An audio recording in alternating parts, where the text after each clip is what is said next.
welcome to our weekly program of TVRI Yogyakarta, Jogja Highlight. I'm Meta Dokang, I'm your host today. How are you? I hope you are in a good and great condition.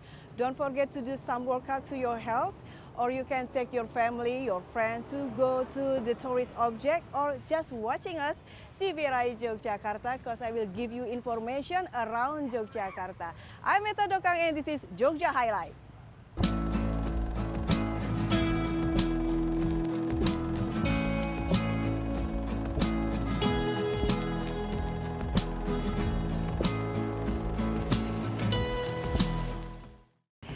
In order to educate the public about orchid, the orchid lover in Yogyakarta routinely provides training for the society, and we can find it in Sleman, Yogyakarta. After in orchid information, I will take you to Harjo, Yogyakarta to see the old toy collection. Doni Rahmat Normanovika will report it for you. In order to educate the public about orchid lover in Yogyakarta routine provide training to the community. One of its cultivation training is held in Pakem Sleman tourist area. The training, which was attended by students, housewives, and also micro, small, and medium enterprises in Sleman, providing knowledge about orchid cultivation from bottles starting to transferring to garden media, fertilizing, to maintenance.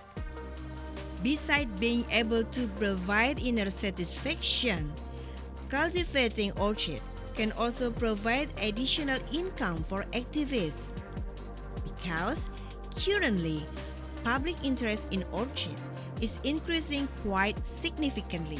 Orchid flowers, one of the natural resources in Indonesia. These beautiful flowers grow throughout the tropics from Aceh to Papua. In addition to improving the economy of its activists, the beauty of orchid garden in Yogyakarta is expected to become a new tourist destination that is able to attract interest and tourists visit to Yogyakarta. Joni Rahmat Normanovika reported for TVRI Yogyakarta.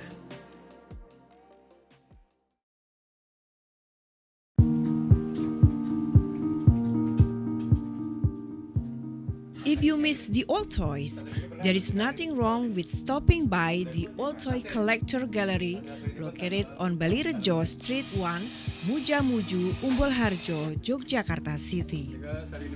Gallery founded by Supriyadi since 30 years ago, it can be said to be a mini museum for toys of the past, especially from the 1980s to the 1990s. Hundreds of toy collections from various countries can be found here. This gallery can also be said to be a treasure in the midst of the difficulty of finding old school toys. Old school toys owned by Supriyadi, mostly in the form of tin toys or tin toys made of zinc. There are several types including car, plane, tanks, and rifle. Supriyadi toy collection is operational or how to play it by being push or friction, with a key player or wind up, or by using batteries. Most of these old school toys are made in Japan, China, Hong Kong, West Germany, Italy to Taiwan. All of Supriyadi old toy collection is mostly still in good condition and still function to be played. To get these toys, Supriyadi must hunt to remote area, especially Klitian Center, even foreign countries, and souvenirs from colleagues and relatives. The desire to collect toys is based on his childhood to get toys. Until now, Supriyadi is still not satisfied with the number of toy collection he has. The problem is, there are still many old school toys that have not been collected. The existence of this old toys collection is certainly a nostalgia for parents. Widi and Yuda reported for TVRI Yogyakarta.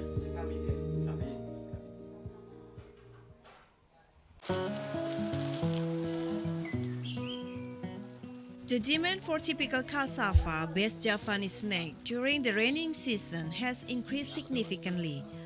One of the Slondok producers admits that in a day, his business could be produced up to 50 quintals. Even though they have problems in rainy season, especially drying, this small and medium-sized enterprise owner can still overcome in other ways baking them. The prepared slondo is drying by holding it close to the coals that have been prepared beside it.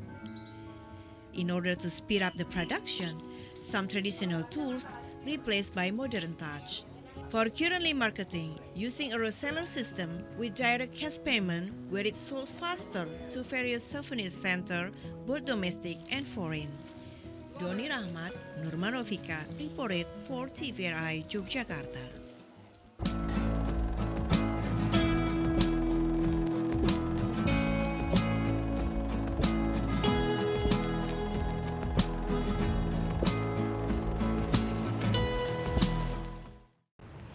Yogyakarta, known as the heritage city, and of course it is a lot of tradition. One of is Wiwitan tradition in Bantul, Yogyakarta. From Bantul, let's go to Sleman to see another tradition called Srandul art. And this is the full report for you.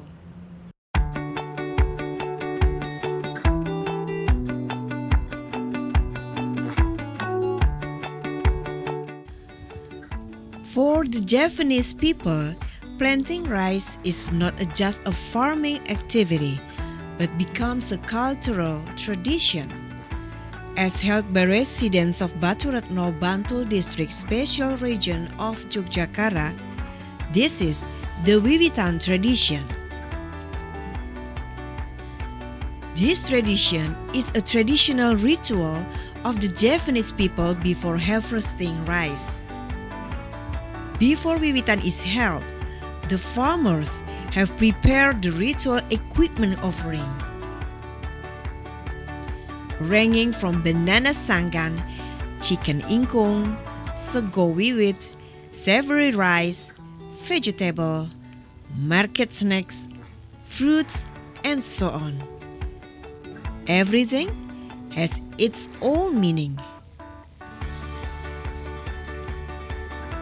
These farmers carry a number of ritual equipment offering down the rice field. Then, these offerings are arranged by the owner of the desire in a large container. The ritual begins with placing offering on the side of the rice field and prayed by Pak Kaum or local elders. This procession is a form of gratitude to the goddess Sri who has guarded the crops of farmers.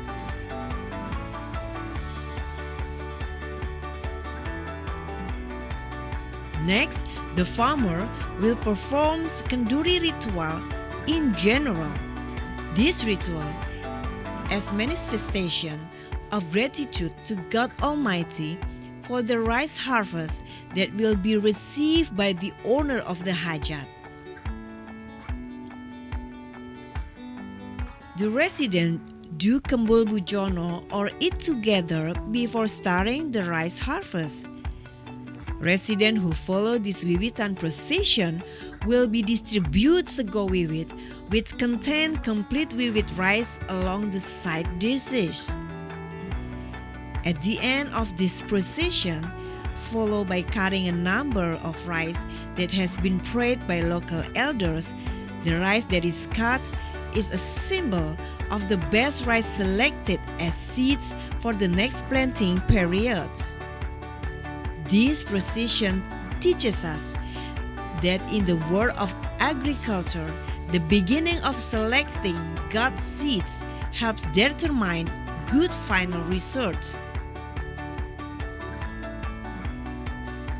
Then, rice cutting is continued by rice laborer. Then, rice cutting is continued by rice laborer until the cutting is complete. That was the Wiwitan tradition in the special region of Yogyakarta. Apart from being a form of gratitude to God Almighty, this Wiwitan tradition is also to preserve and introduce the culture of the ancestor, which today is rarely found in the midst of modernization and the development of the era. Hussein Joyonegoro reported for TVRI, Yogyakarta.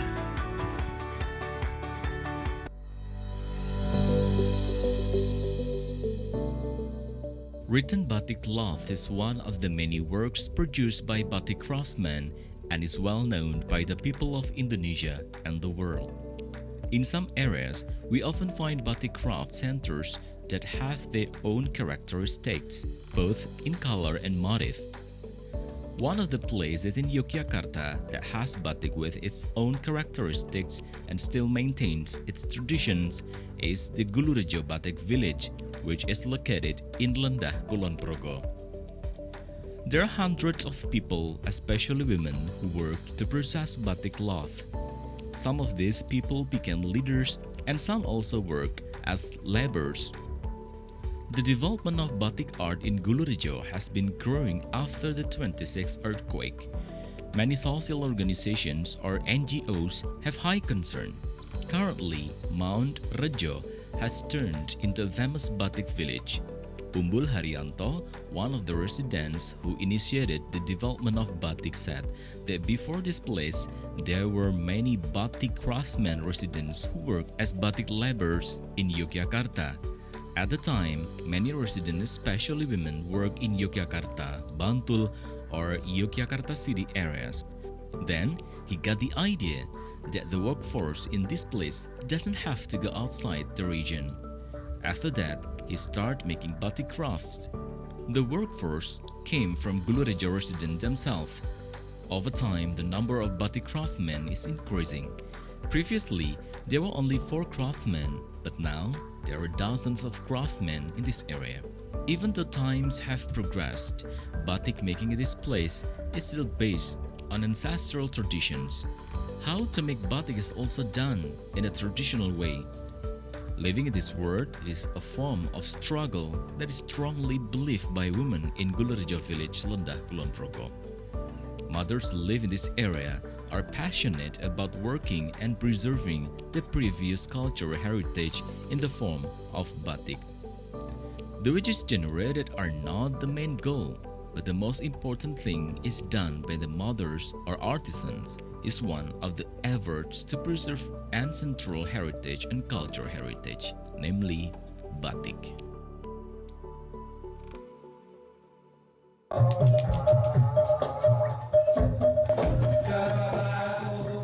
One of the Sranduls are performed by a resident in Kedulan Tirto Martani Subdistrict, Kapanewon Kalasan, Sleman, Yogyakarta. Staged with a long duration on a simple stage as wide as the village roads and only accompanied by 3 types of musical instruments, including drums, tambourine, and angklung, as well as the voices of the personnel who commonly called parogo.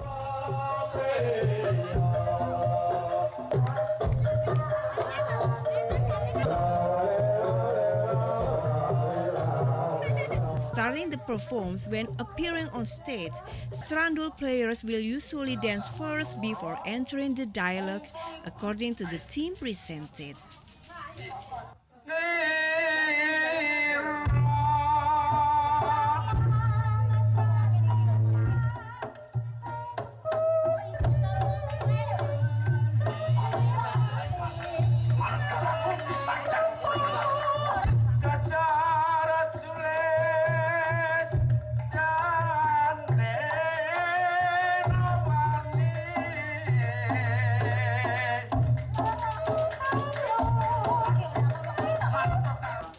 Staged by players who are members of the Muncul Budoyo group. The title Gundowo Dewaleno tells the story of the Demak Bintoro Palace, which held a competition to become the team race in this Prambanan temple stage. As for the team race, where the story is mentioned, the Nawang Wong Palace is looking for a tumbal person. On her way, Queen Bledek lost to Patih Wonosalam, while the one who could defeat Patih Wonosalam was a knight from Demak Bintoro itself. Marzuki is the coordinator of Srandul group Budoyo said, in every performance, this traditional folk art is based on the wisdom of the community passed down from generation to generation. Unlike the ketoprak, Javanese kromo majo is used in every Srandul performs, while kromo alus is usually used in ketoprak performs.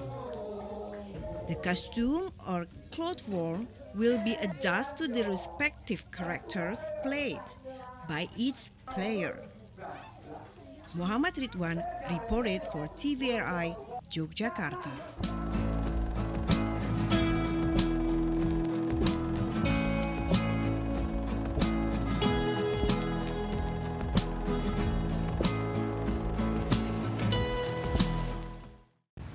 The walking sport using two sticks, as known as Nordic walking sport, it came from Scandinavian countries and other parts of European with snow, and now it is popular in Yogyakarta.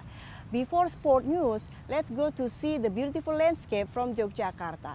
I will take you to Kebon Cave and also Puncung Mas waterfall.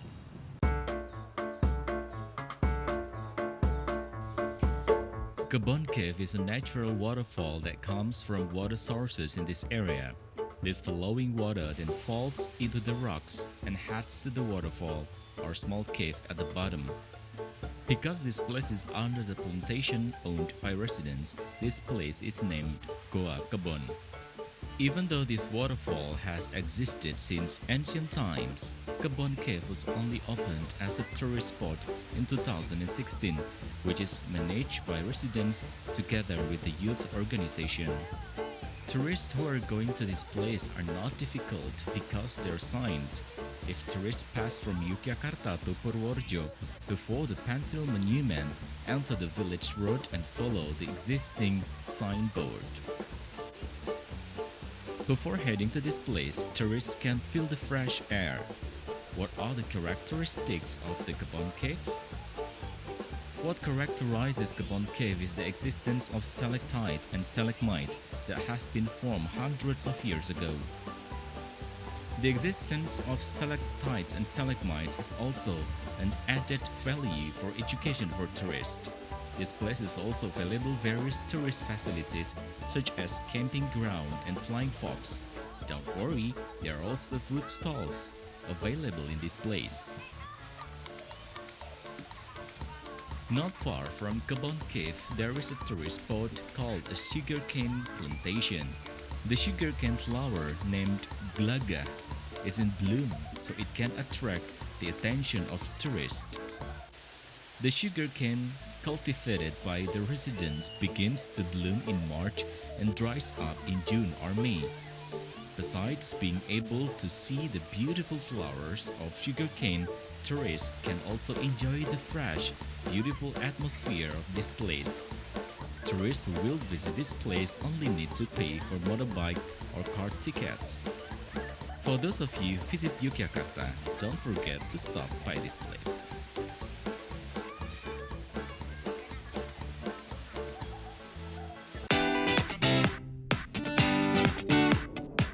The development of the world of tourism in Yogyakarta seems endless. Many growing tourist attractions are managed by the community or government. One of them is the Puncung Mas waterfall, which is located in the village of Banyu Ganti, Jatimulyo, Girimulyo, Kulon Progo. This place presents a waterfall that flows swiftly. On the left and right of this place presented natural scenery that is still beautiful. The trees that grow are a beautiful sight for tourists. Before COVID-19, many tourists came to this place, but unfortunately, when COVID-19 occurred, tourist visit dropped dramatically and many tourist facilities were not maintained. One resident said the waterfall was close to the Sermo-Girimulyo highway, which is one of the reasons why this place is visited by many tourists. Apart from visiting the Kunjung Mas waterfall, you can also visit the Grojogan Sewu tourist attraction in the Jatimulya area, Kulon Progo. This is the Jatimulya tourist attraction that has become one of the choices. Waterfalls compound of clear water and green natural atmosphere to make tourists feel at home. In addition to the Grojogan Sewu tour, which is located in Karanganyar, the Grojogan Sewu, which is in Kulon Progo area, also offers amazing water attractions. This Grojogan Sewu tour is located in Beteng Village, Jatimulyo Village, Giripurwo area of Kulon Progo. This tourist spot is not far from Girimulyo Pine Forest and Kiskendo Cave. To get into Grojogan Sewu requires a rather tough struggle because the road is still convoluted. From the parking lot, tourists must travel on foot, which is approximately 100 meters through the rice fields owned by local residents. People who will walk through this place must be careful. Tourists will be treated to natural scenery that is still beautiful in Grojogan Sewu, which is approximately 7 meters high, and there is a pond underneath. The waterfall adds to the chill, so as to make anyone feel at home. Grojogan Sewu is one of the unspoiled place in the Menoreh Mountains and is different from other waterfalls because of its unspoiled condition.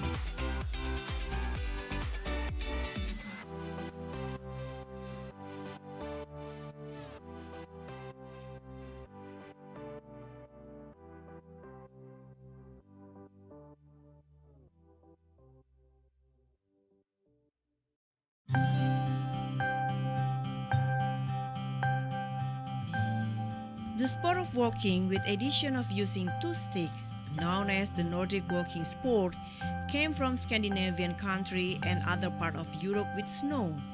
Even though it looks simple, according to American Nordic Association, Nordic walking is sport that involves about 90% of the muscle activity in the body. This is better than cycling, which only moves the muscle by 45%, or jogging, which only 50%. Because of this benefit, Nordic walking sports are increasingly developing and popular among Indonesian people, especially Yogyakarta. Even though it's popular with the elderly, but it's also good for all ages. A part of getting fit and healthy body, the community becomes a place to sharing and of course will bring the happiness for its members. Exercising Nordic walking regularly help reduce cardiovascular disease risk factor and better at improving effective balance for people with chronic obstructive airway disease, increase absorption, and can help osteoarthritis condition, overcome back pain, and also reduce Parkinson's symptom. The walking sport community in Yogyakarta was officially established in 2020. Currently, there are more than 400 members coming from various ages and professions. In this community, the members motivate each other to always be healthy by exercising. Doni Rahmat, Normanovika reported for TVRI Yogyakarta. That's it everyone, that's all for today. Thank you for watching us in Jogja Highlight TVRI Yogyakarta. Don't forget to joining us next week because I will give you another information for another part of Yogyakarta. I am Meta Dokang. Thank you very much for watching. See you and goodbye.